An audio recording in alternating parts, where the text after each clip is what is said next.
भारत माता की, भारत माता की, भारत माता की। रणथंभौर में विराजमान त्रिनेत्र गणेश जी की, चौथ माता की, पपलाज माता की, मीन भगवान की, देवनारायण भगवान की, देवधाम जोधपुरिया की, शिवाड़ ज्योतिर्लिंग महादेव की, डिग्गी कल्याण जी की। राम राम सा। आज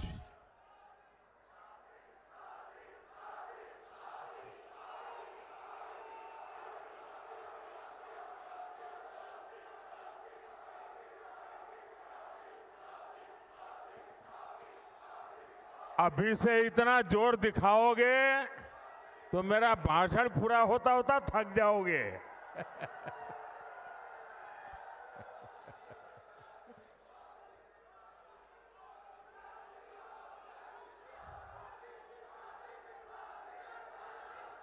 मैं माताओं बहनों को विशेष प्रणाम कर रहा हूं, वो आज और जुस्से में दिख रही है।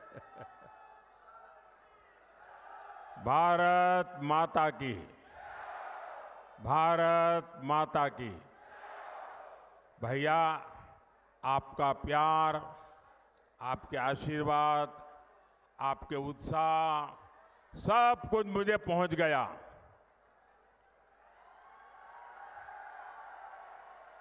अब मैं अपनी बात पहुंचाऊं।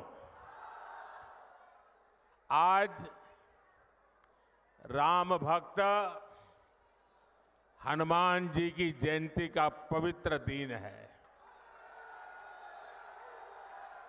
पूरे देश को हनुमान जयंती की बहुत बहुत शुभकामनाएं। मेरे साथ बोलिए, बजरंग बली की, बजरंग बली की, बजरंग बली की। और मैं आप सबका भी आभारी हूं कि आज आपने मुझे गदा देकर के बजरंग बली की जय करने का अवसर दे दिया।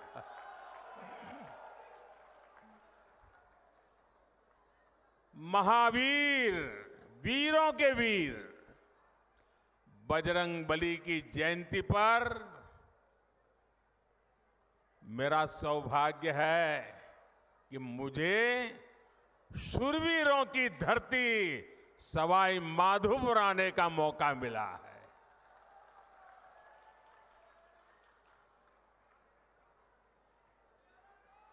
चुनाव के दिन है, एक दिन में दो दो तीन तीन स्टेट में जाना होता है और इसलिए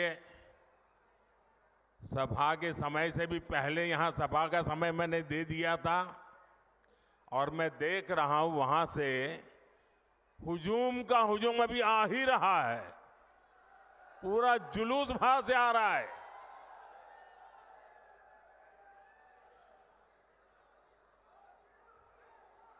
मुझे लगता है कि मेरी सभा पूरी होने के बाद भी लोग आते रहेंगे।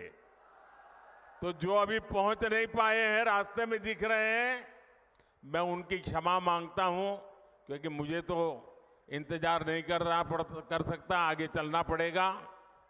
लेकिन ये मैं जो उत्साह देख रहा हूं उसमें एक मजबूत भारत के लिए आशीर्वाद है।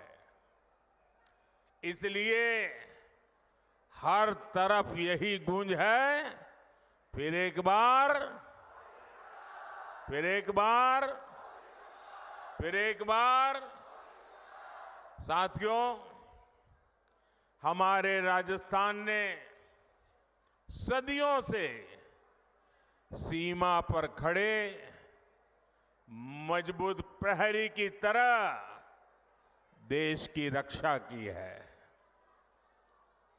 राजस्थान ये बखूबी जानता है कि सुरक्षित राष्ट्र और स्थायी सरकार ये कितनी जरूरी होती है। इसलिए चाहे 2014 हो या 2019 हो, राजस्थान ने एकजुट होकर देश में भाजपा की ताकतवर सरकार बनाने के लिए अपना आशीर्वाद दिया था। आपने 25 की 25 सीटें भाजपा को जीत करके झोली भर दी थी। एकजुटता ही, एकता ही राजस्थान की सबसे बड़ी पूंजी है। याद रखिएगा, जब जब हम बंटे हैं तब तब देश के दुश्मनों ने फायदा उठाया है।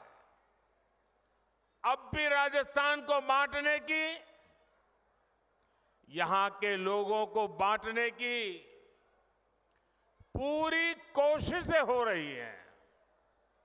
इससे राजस्थान को सावधान रहने की जरूरत है। साथियों, एक स्थिर और ईमानदार सरकार देश के विकास के लिए क्या कुछ कर सकती है, ये पिछले 10 वर्षों में सबने देखा है। भारत आज दुनिया की सबसे तेजी से बढ़ती हुई बड़ी अर्थव्यवस्था है। पिछले 10 साल में 25 करोड़ लोग गरीबी से बाहर निकले हैं। ये बहुत बड़ा काम हुआ है। इतना बड़ा काम कैसे संभव हुआ? कैसे हुआ ये? इतना बड़ा काम कैसे संभव हुआ?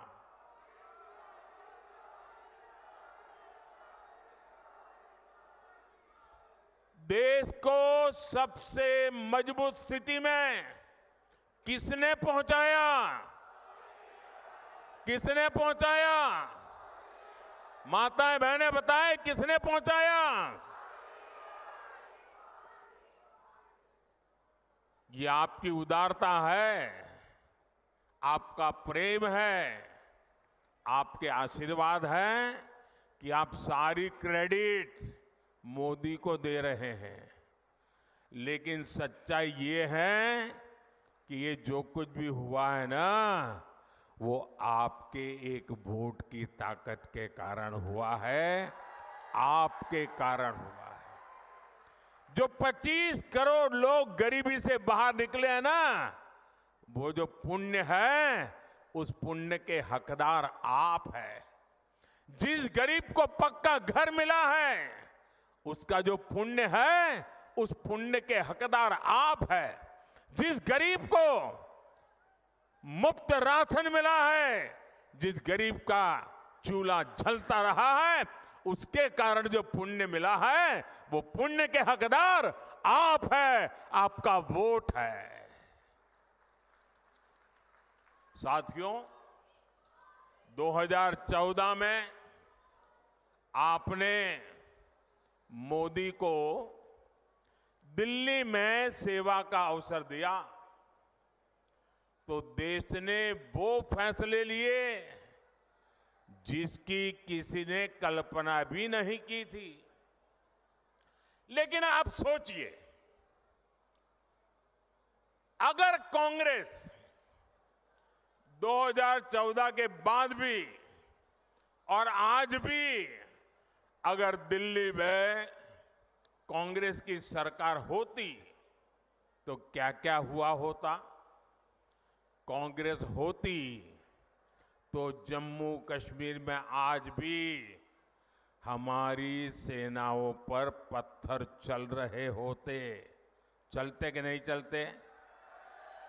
कांग्रेस होती तो सीमा पार से आकर दुश्मन आज भी हमारे जवानों के सिर काटकर ले जाते।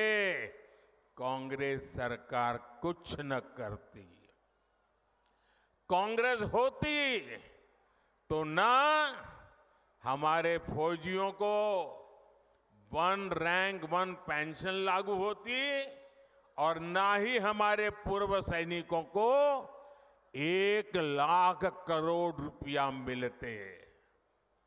कांग्रेस होती तो देश में आए दिन देश के कोने कोने में सीरियल ब्लास्ट, बम धमाके होते ही रहते, निर्दोष लोग मरते ही रहते। कांग्रेस ने तो राजस्थान में जो सीरियल ब्लास्ट हुए थे, बम धमाके हुए थे, उन दोषियों को बचाने का घोर पाप भी किया है। कांग्रेस होती तो कोरोना के समय ना किसी को मुफ्त राशन मिलता और ना ही किसी को मुफ्त वैक्सीन मिलती। कांग्रेस होती तो देश में महंगाई से हाहाकार मचा होता। कांग्रेस पार्टी देश की मुसीबत में अपने लिए भ्रष्टाचार के नए मौके तलाशती। और राजस्थान के मेरे भाइयों और बहनों, आप लोग तो कुछ महीने पहले ही कांग्रेस के पंजे से मुक्त हुए हैं।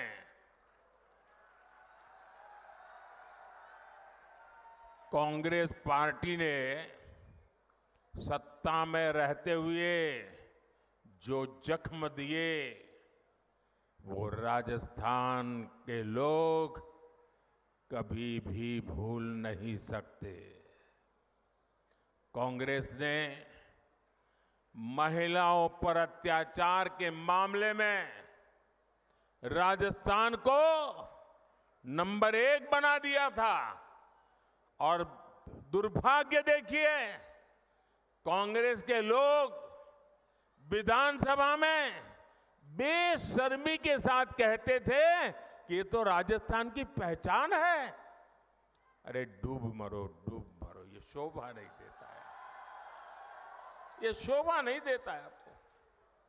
टोंक में किन असामाजिक तत्वों के कारण यहां की इंडस्ट्री बंद हो गई, ये भी आप जानते हैं। लेकिन आपने हमारे भजनलाल जी को सेवा करने का मौका दिया है। और जब से भजनलाल जी और उनकी टीम काम पे लगी है, माफिया, अपराधी राजस्थान छोड़कर भागने पर मजबूर है। पेपर लीक माफिया भी भजनलाल जी का कानूनी डंडा चलने के बाद ठंडा पड़ गया है। जबकि अभी तो इन्हें सिर्फ 3-4 महीने ही भजनलाल जी और उनकी टीम को हुआ है। जो अपराधी धोखे में है वो जान ले, ये भजनलाल जी है। अभी तो भजनलाल सरकार की गाड़ी चलनी शुरू हुई है, अभी तो टॉप गियर में आना बाकी है।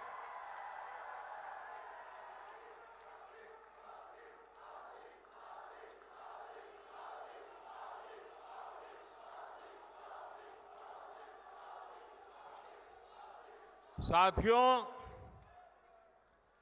आज हनुमान जयंती पर आपसे बात करते हुए मुझे कुछ दिन पहले की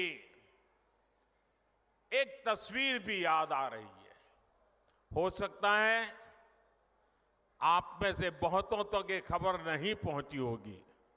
मीडिया का काम था ये बात पहुंचाए, लेकिन नहीं पहुंचाई होगी। वो तस्वीर है कांग्रेस के शासन वाले कर्नाटका की। कुछ दिन पहले वहां एक छोटा दुकानदार, उसको सिर्फ इसलिए बुरी तरह से पीटा गया, लहूलुहान कर दिया गया, क्योंकि वो अपनी दुकान में बैठे बैठे हनुमान चालीसा सुन रहा था। ये कांग्रेस की कर्नाटका की सरकार का काम देखिए। अपनी छोटी सी दुकान में एक गरीब आदमी भक्ति भाव से प्रभु हनुमान जी का स्मरण करते हुए हनुमान चालीसा सुन रहा था, उसको लहूलुहान कर दिया गया। आप कल्पना कर सकते हैं, कांग्रेस के राज में हनुमान चालीसा सुनना भी गुनाह हो जाता है। कांग्रेस के राज में अपनी आस्था का पालन करना भी मुश्किल हो जाता है, और राजस्थान तो खुद इसका भुक्तभोगी रहा है। अब सीधी सीधी बात है, जब उनके पार्टी, उनके सारे नेता प्रभु राम का मंदिर बने, प्रभु राम का प्राण प्रतिष्ठा का अवसर हो, मंदिर के लोग जाके रूबरू में आने के लिए निमंत्रण दे, सम्मान पूर्वक निमंत्रण दे, और पब्लिकली उस निमंत्रण को ठुकरा दिया जाए, तो उनके चेले चपाटे भी हनुमान चालीसा करने वालों को पीटेंगे कि नहीं पीटेंगे भाइयों?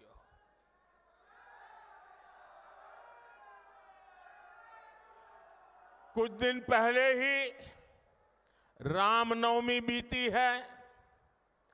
कांग्रेस के जाने के बाद पहली बार शांति से शोभा यात्रा निकली है पूरे राजस्थान में, वरना पहले और चुनाव की आपाधापी गर्मी होने के बावजूद भी कांग्रेस ने तो, और हमारे यहां तो सूरज की पहली किरण का स्वागत भी राम राम सा से होता है। राम राम सा, कोई किसी को मिले तो पहले मुंह से निकलता है राम राम सा। कांग्रेस ने तो राम राम सा कहने वाले राजस्थान में राम नवमी पर प्रतिबंध लगा दिया था।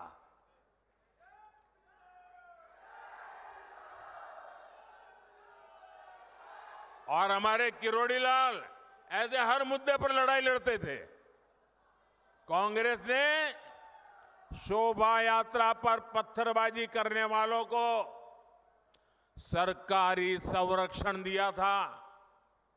इसी कांग्रेस पार्टी ने तुष्टीकरण के लिए मालपुरा, करौली, छबड़ा, टोंक, जोधपुर को दंगों की आग में झोंक दिया था। झोंक दिया था कि नहीं झोंक दिया था? झोंक दिया था कि नहीं झोंक दिया था? क्या ऐसे लोगों को माफ करोगे? अब भाजपा सरकार आने के बाद किसी की हिम्मत नहीं है कि आपकी आस्था पर सवाल उठा दे। अब आप चैन से हनुमान चालीसा भी गाएंगे और राम नवमी भी मनाएंगे, ये भाजपा की गारंटी है।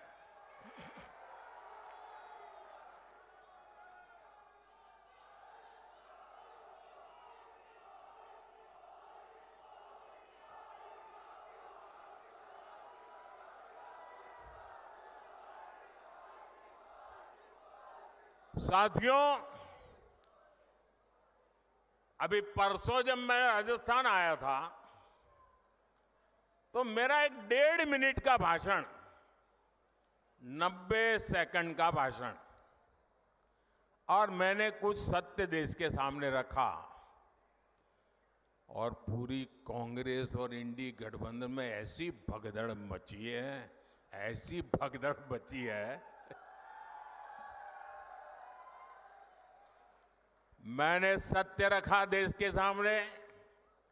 कांग्रेस आपकी संपत्ति छीनकर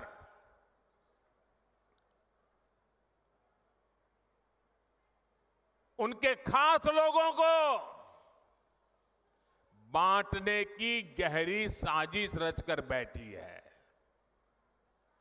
2-3 दिन पहले मैंने कांग्रेस की इस वोट बैंक की राजनीति, तुष्टीकरण की राजनीति का पर्दाफाश किया था।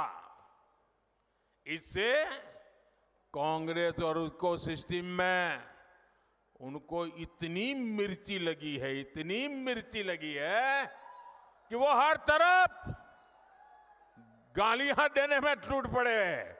जो आए वो मोदी को गाली दे रहा है। मैं कांग्रेस से जानना चाहता हूं, आखिर कांग्रेस सच्चाई से इतना डरती क्यों है? कांग्रेस क्यों अपने नीतियों को ऐसे छिपाने में लगी है? जब आपने नीति बनाई है, निर्णय लिया है, तो अब जब मोदी जी ने खुल करके राज रख दिया, आपका हिडन एजेंडा बाहर आ गया, तो अब कांप रहे हो? अरे हिम्मत है तो स्वीकार करो, हम आपसे मुकाबला करने के लिए तैयार हैं।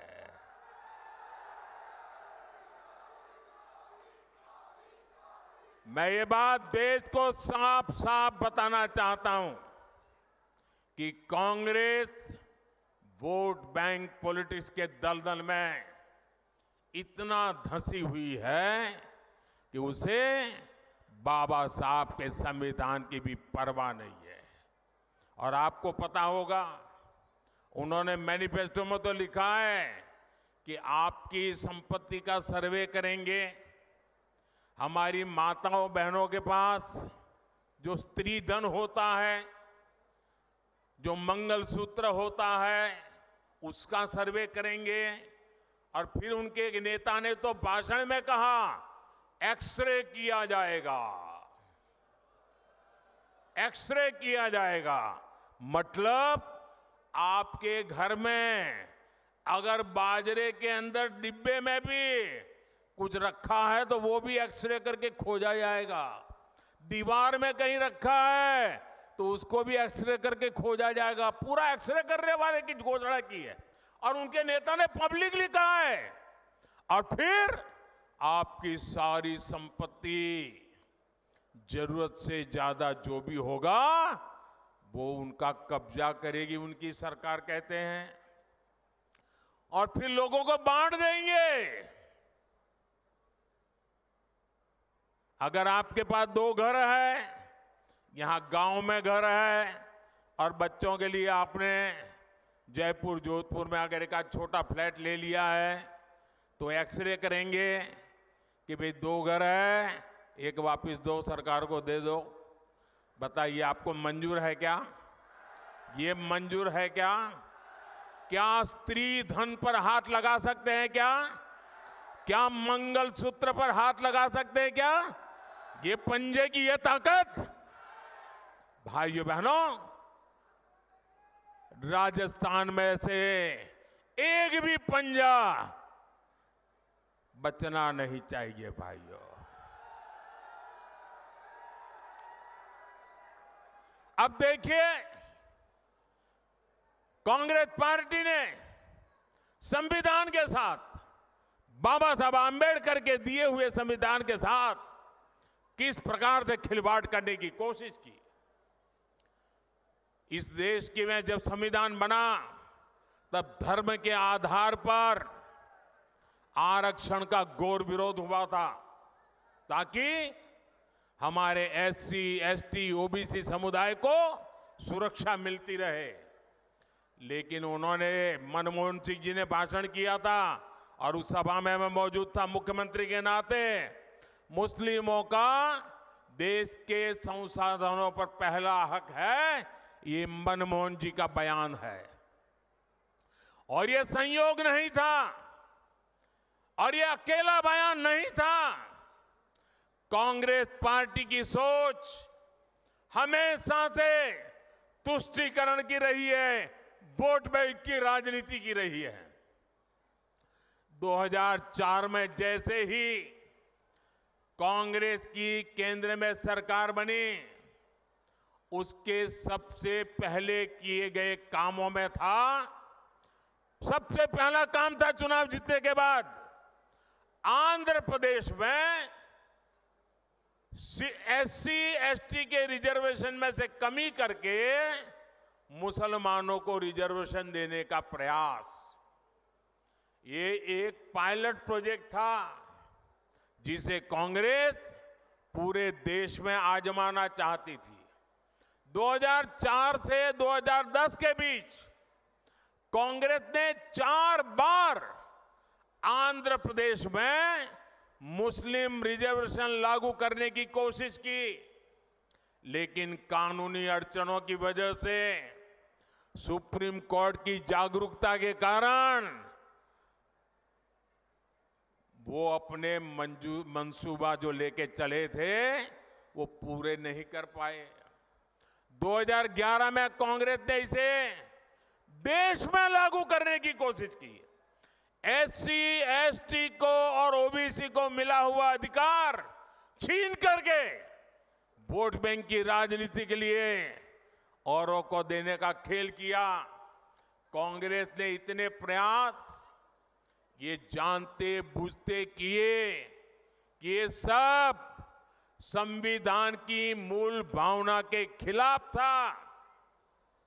लेकिन कांग्रेस ने संविधान की परवाह नहीं की, बाबा साहब आंबेडकर की परवाह नहीं की।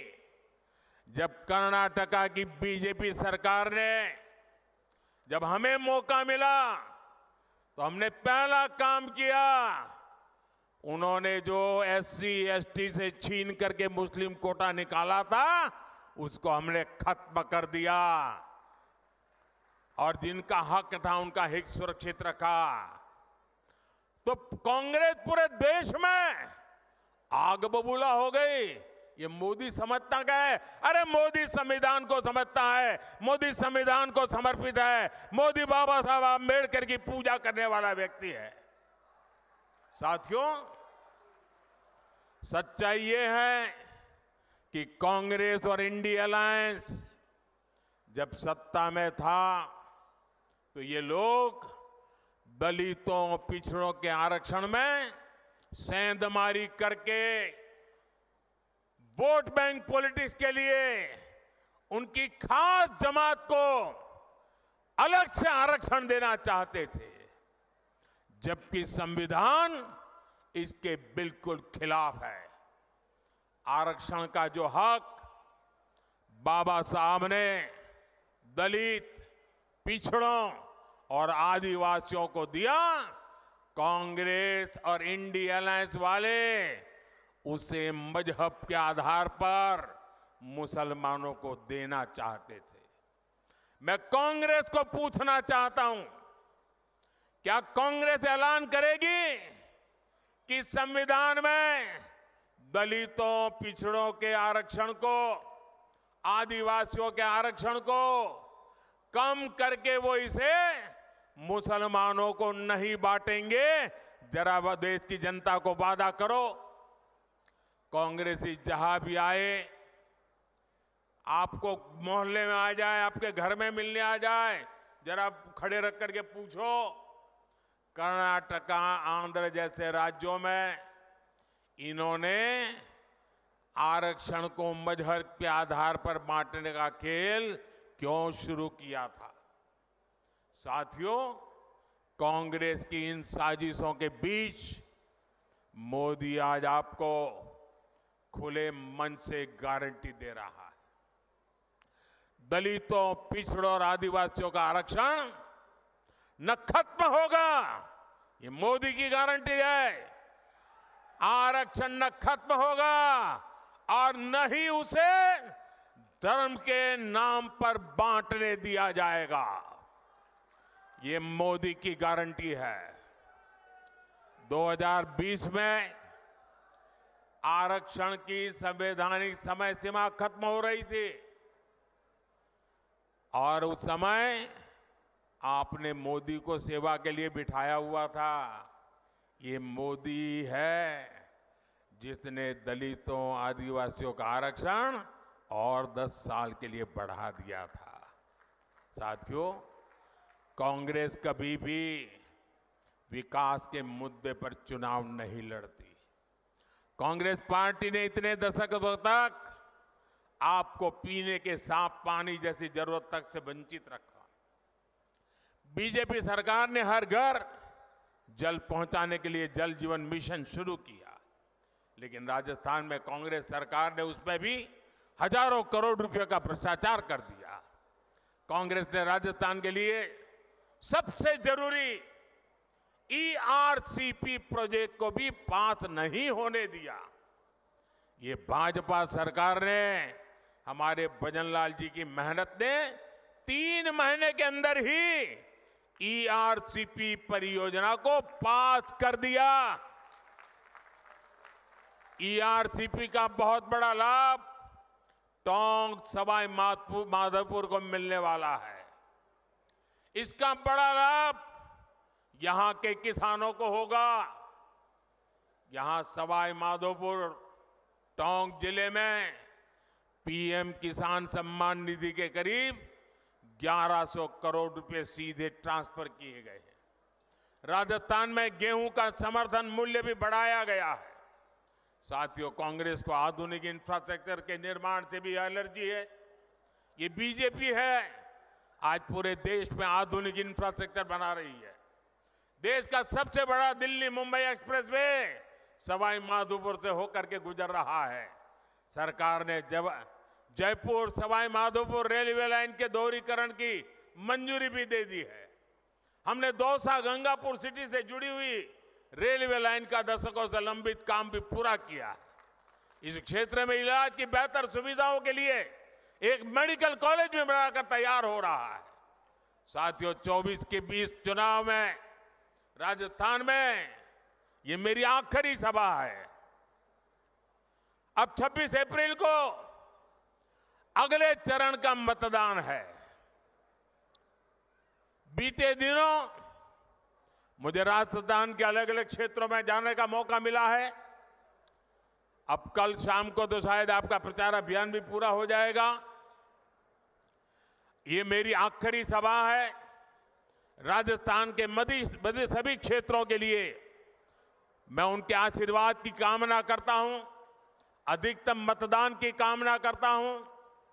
शादी ब्याह के दिन है, गर्मी भी बहुत है और ऐसे में हम राष्ट्र कर्तव्य न भूलें, लोकतंत्र के हमारे दायित्व को न भूलें, अधिकतम वोट करें, ये मेरा आग्रह रहेगा।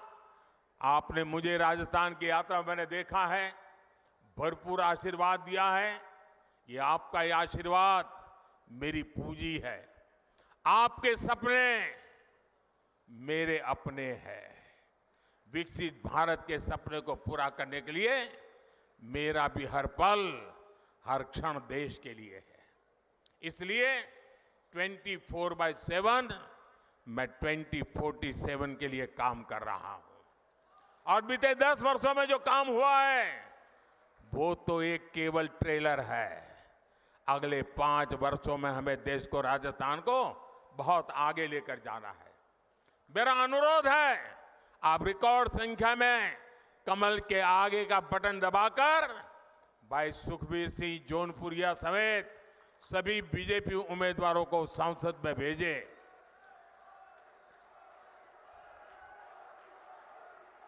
और ये हमारे जौनपुरिया जी सामान्य इंसान नहीं है। मैं पार्लियामेंट में उनको कहता रहता था कि ये जौनपुरिया नहीं, ये तो जानपुरिया है। ये जान भर देते हैं, जहां भी पहुंचते हैं जान भर देते हैं। ऐसे हमारे जौनपुरिया जी को, और आपका एक एक वोट सीधा मोदी को जाने वाला है। और मोदी आपके पास वोट मांगने आया है। आपको एक और काम करना है, करोगे? करोगे? घर घर जाकर कहना, मोदी जी आए थे, हर परिवार के लोगों को मोदी जी ने प्रणाम भेजा है, मेरा प्रणाम पहुंचा दोगे? मेरे साथ बोलिए, भारत माता की, भारत माता की। जो लोग अभी भी आ रहे हैं, मैं पहले से उनकी क्षमा मांगता हूं। मुझे जल्दी जाना पड़ रहा है, इसलिए मैं उनका इंतजार कर रहा हूं। ऐसा संभव नहीं था। फिर भी ये प्यार कम नहीं है जी। इतना बड़ा मैं लगातार देख रहा हूं, जुलूस आता ही चला जा रहा है। मैं फिर से उनका क्षमा मांगता हूं भैया। वो इतनी मेहनत करके इतनी धूप में आए हैं, लेकिन पहुंच नहीं पाए। मैं सर झुका करके उनको प्रणाम करता हूं, क्षमा मांगता हूं। बोलिए भारत माता की, भारत माता की। बहुत बहुत धन्यवाद।